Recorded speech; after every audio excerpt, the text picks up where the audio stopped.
హల్లెలూయా యేసు ప్రభున్ ఎల్లరు స్తుతించుడి.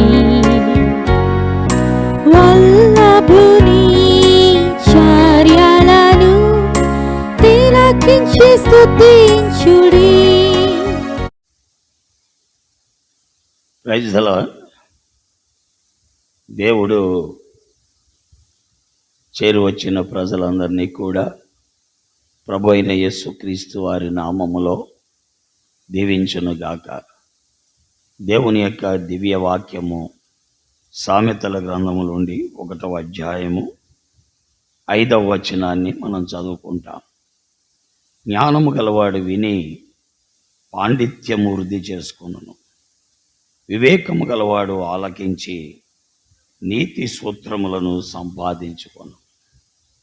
దేవుడి లేఖన భాగములను దీవించి ఆశీర్వదించునుగాక.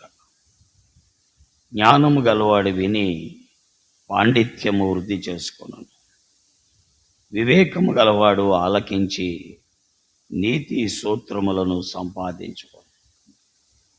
ప్రియులారా, మనము దేవుని వాక్యాన్ని వినే కొలది దేవుని వాక్యములో ఎదుగుతాం. దేవుని వాక్యాన్ని ధ్యానించే కొలది దేవుని వాక్య జ్ఞానము కలిగి ఉంటాం. మనకు సమయము దొరికిన కొలది మన సొంత పనులు, ఇంటి పనులు, మన బాధ్యతలు అయిపోయిన తర్వాత దైవ వాక్యమును పదే పదే చదువుడు ద్వారా నీవు దైవ జ్ఞానాన్ని వృద్ధి చేసుకుంటావు. అంతేకాదు, వివేకము గలవాడు ఆలకించి నీతి సూత్రములు సంపాదించుకుంటాడు. దేవుని వాక్యాన్ని వినాలి, అలాగే దేవుని వాక్యాన్ని చదవాలి.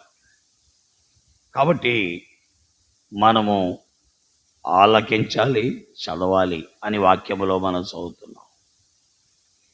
కాబట్టి ప్రియులారా, ఎవరైతే ఇది పాటిస్తారో వారు ఆశీర్వదించబడతారు. ఎందుకనగా ఆది యందు దేవుడుండెను, ఆది యందు వాక్యముండెను, వాక్యము దేవుడై ఉండెను, వాక్యము దేవుని యొద్ద ఉన్నదని యోహాను సువార్త 1:1 చదువుతున్నాం. ఆది యందు వాక్యమై ఉన్నటువంటి దేవుడు మానవ జీవితాల్ని మేలుతో నింపగలిగిన సమర్థుడు. కాబట్టే ఆ వాక్యమును చదవాలి, వినాలి, ఆలకించాలి. దాని జ్ఞానములో అభివృద్ధి మనము పొందాలి. అందుకే ప్రకటన 1వ అధ్యాయం 3వ వచనములో ఏమని రాయబడిందంటే, ఈ ప్రవచన వాక్యములో చదువువాడు, వినువాడు, గైకొనువాడు ధన్యుడు. ఎందుకని? కాలము సమీపించుచున్నది, సమయం అయిపోతుంది. ఆ తర్వాత వాక్యం చదవాలన్నా, వినాలన్నా, దాన్ని అనుసరించాలన్నా చాలా కష్టం. ముందు చదివితే, వింటే అప్పుడు మనం అనుసరించగలం. అసలు చదవట్లేదు, వినట్లేదు, అనుసరించడం చాలా కష్టం. కాబట్టి ప్రభువుకు అప్పగించుకుందాం. జ్ఞానము గలవాడు విని పాండిత్యము, దైవ జ్ఞానాన్ని వృద్ధి చేసుకుంటాడు. వివేకము గలవాడు విని నీతి సూత్రములను సంపాదించుకుంటాడు. అనేక మంది దైవ వాక్యాన్ని చదివి వారి జీవితంలో మేలు అనుభవించారు. మహాత్మా గాంధీ లాంటి వాడు అహింస పోరాటము చేయటానికి దైవ వాక్యము చదవడం బట్టే. కాబట్టి నమ్ముదాం, అలాగున ప్రవర్తిద్దాం, అనుసరిద్దాం. దేవుడు మిమ్మల్ని దీవించుగాక. పరిశుద్ధుడైన తండ్రి, ప్రేమ కలిగిన మా దేవ, నీ వాక్కు ఎంతో విలువైనది. నిజంగా దాన్ని ఆలకించినప్పుడు మా పాండిత్యము వృద్ధి అవుతుంది.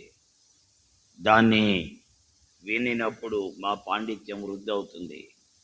దాన్ని ఆలకించి వివేచించినప్పుడు నీతి సూత్రములు సంపాదించుకొని మా నైతిక విలువలు పెరుగుతాయి.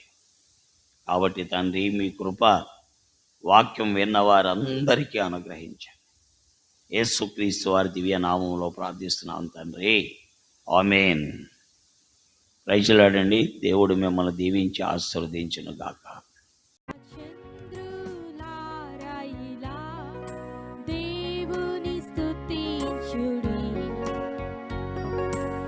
హృదయమును వెలిగించిన యేసుని స్తుతించుడి. అగ్నివాడా